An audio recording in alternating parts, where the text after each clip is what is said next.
So this is just kind of a glance at the document. Basically, it has just recorded everything that is in the course. So now I'm going to take that into ChatGPT. I have a special project folder for my escape rooms. So I am going to create it in here. This is a new chat in this project. I'm going to go ahead and upload that file. And then I'm going to provide very clear instructions about what I want to accomplish here. This is going to include my audience, how much content I want to pull, how long I want it to take, what kind of escape room I want, whether it's going to be fully digital or a partial digital and actual locks. So I need to specify all that so ChatGPT understands. So I'm going to do that now. So what I've included in the prompt is my audience, what they need to know how to do. I've let ChatGPT know it's a digital and an actual lock escape room. And I want a theme of aliens. So maybe the aliens have to make some kind of presentation to a town. And so basically, I've given the course content, I've given ChatGPT the prompt, and I'm just going to see what I get back. So this is always my starting point.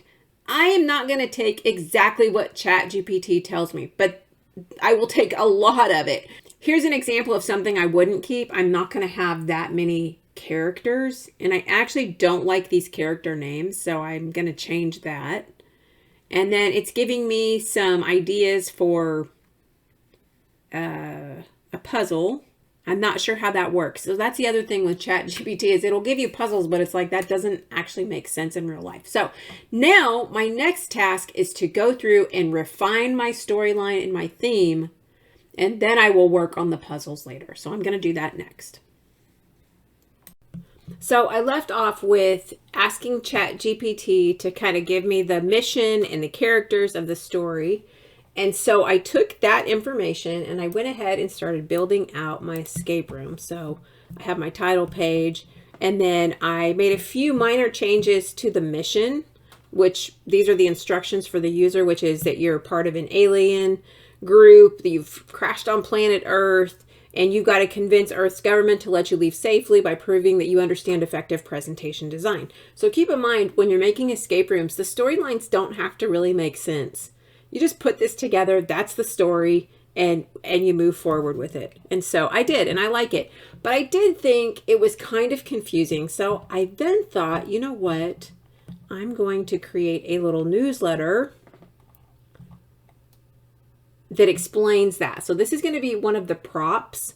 So not only am I going to read the instructions, but I'm also going to have this as a prop so they can look over it if they forget kind of what they're doing. And it's just a cute little prop. Okay, I also then, as you see here, I created a find your alien name, and I used ChatGPT to help me with that.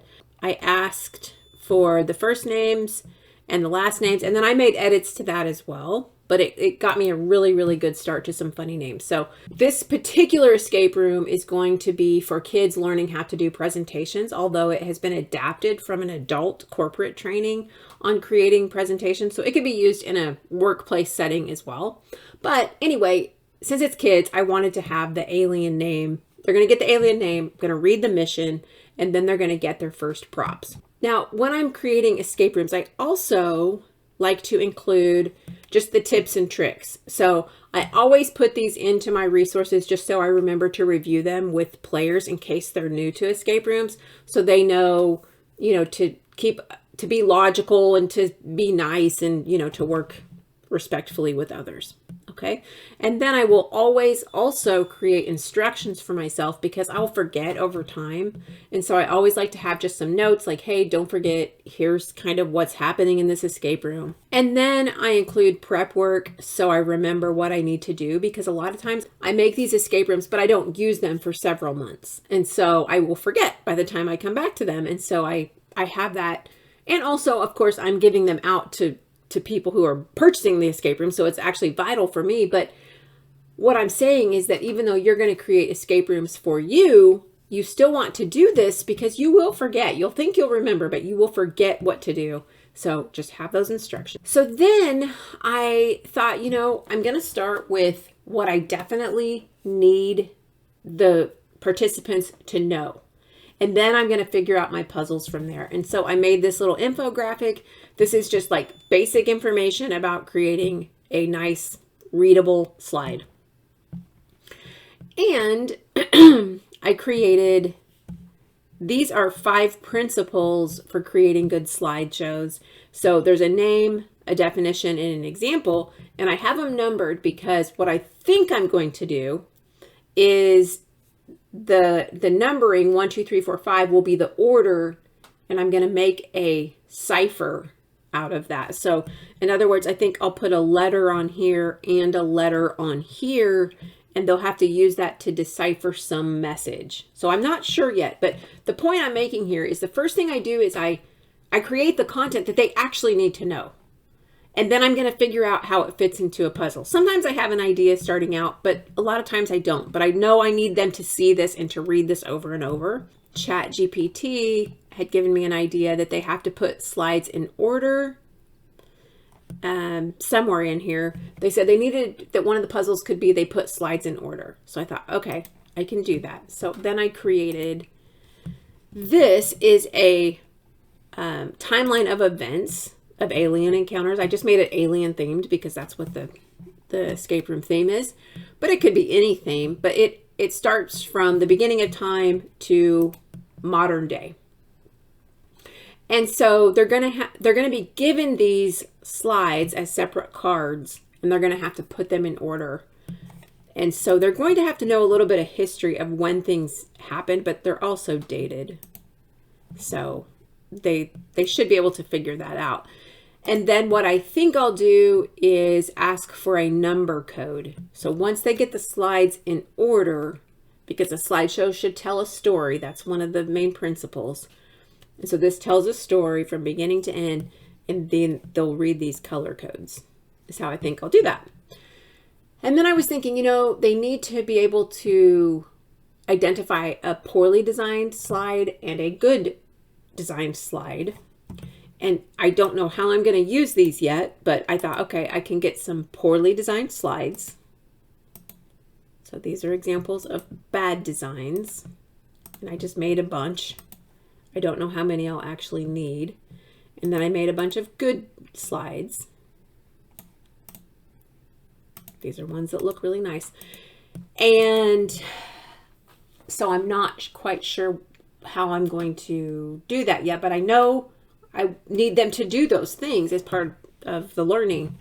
And then I thought, at the very end, I've decided that I want them to have to take a poorly designed slideshow that contains all the information that they've learned, and they've got to kind of redesign it. So what I'm doing now, so basically I'm making an answer key that shows what it could look like, but I'm going to go and mess this stuff up and make it unorganized and maybe remove some information. And then they will have to go back and add their images and, you know, move things and align things and make them look nice and put them in order as part of their final project. So I think I'll share that as a template.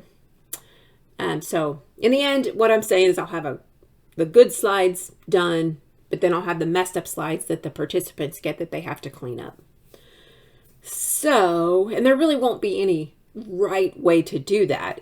Their solutions aren't going to match my answer key exactly, but it will at least help them to, you know, work to get it to follow those principles. So that's what I've got so far. Just wanted to give a check-in, and now I'm going to keep working and get those puzzles figured out.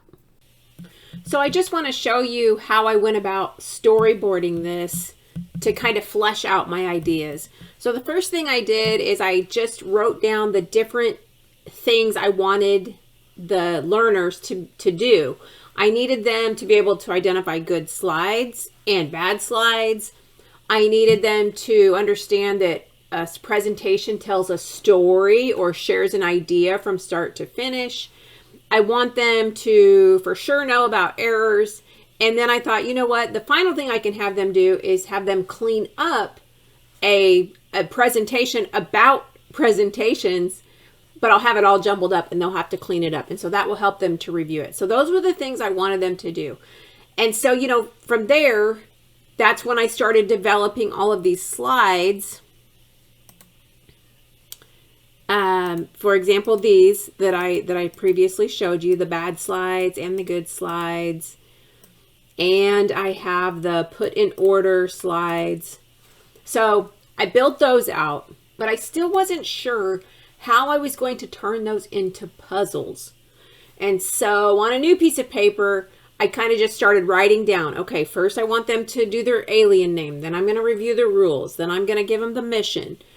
And then I'm going to give them the alien news, which has a reminder about the mission. And then I just went through here, and I don't think these notes are really going to make that much sense to you, but I just started like brainstorming ideas of how I could turn this content into puzzles. And so what I did here is this is a cipher. So there's 5 principles of good slide designs that they have to organize. I'm going to show you that here in a minute, but those will be numbered 1 through 5. So that'll be the order they need to put them in. That's that clue. And then there's going to be 2 sets of letters. And it's going to be a shifted alphabet. There's going to be a message somewhere else. I wasn't quite sure where I would put it, but I decided I would put it on the good slides. I would hide the shifted letters that they then have to decode into the proper letters and then unscramble into a word. But anyway, you can see here, this is kind of how I storyboard this out. And a lot of things change. So these are my ideas, and you might go through this process several times before you really have it working.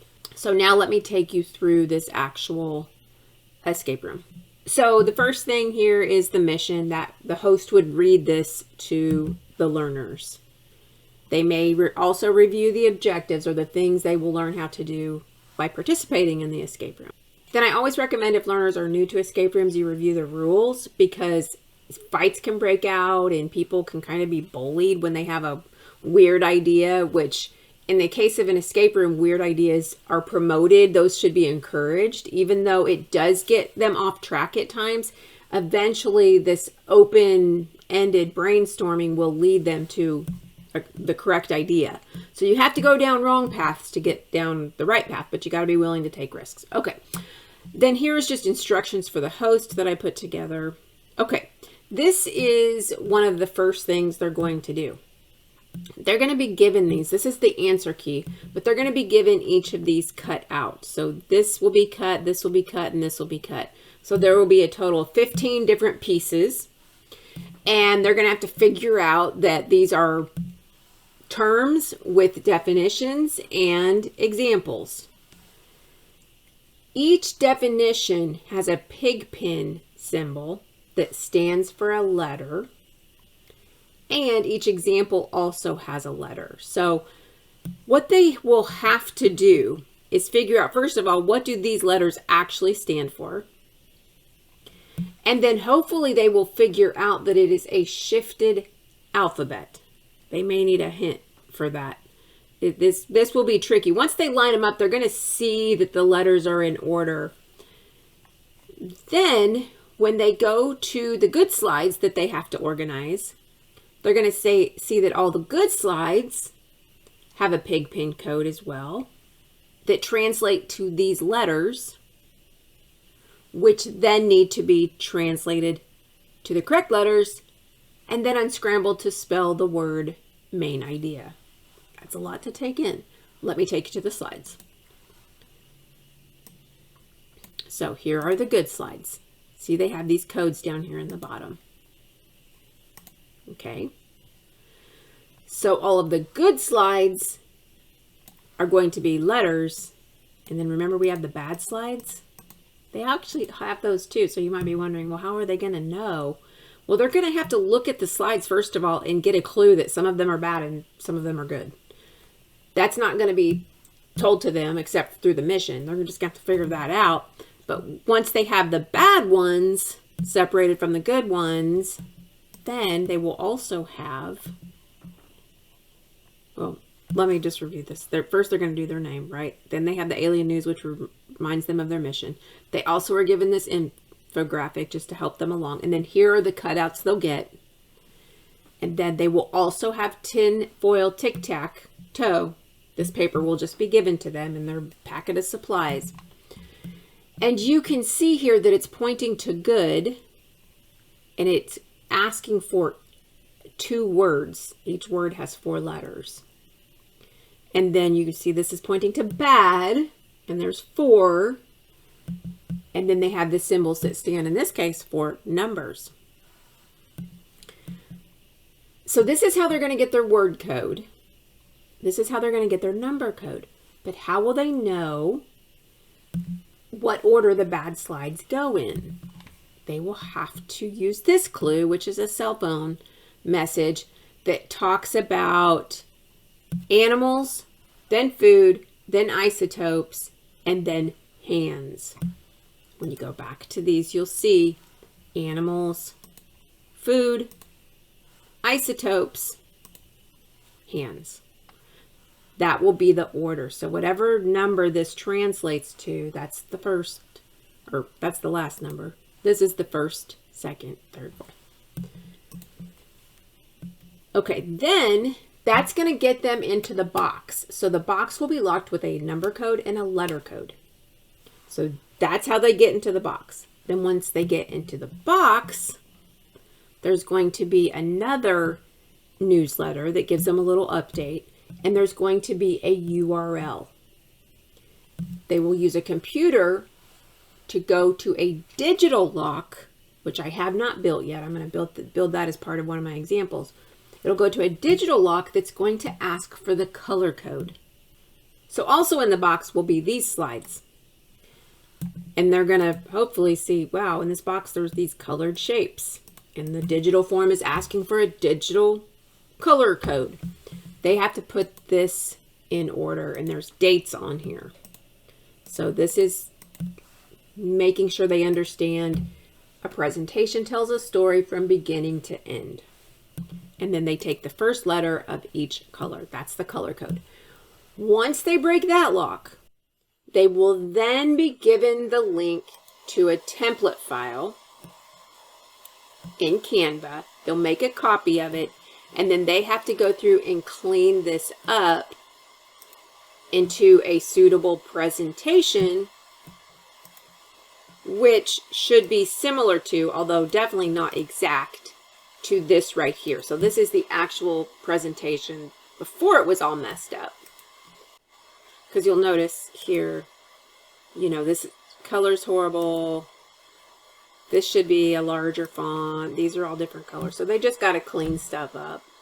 And everyone will do that slightly differently, so there's not an exact answer. But then that's the finale. And then a teacher would check that to make sure it looked good. And that is the whole process I went through to build this escape room from start to finish. Hope that helps.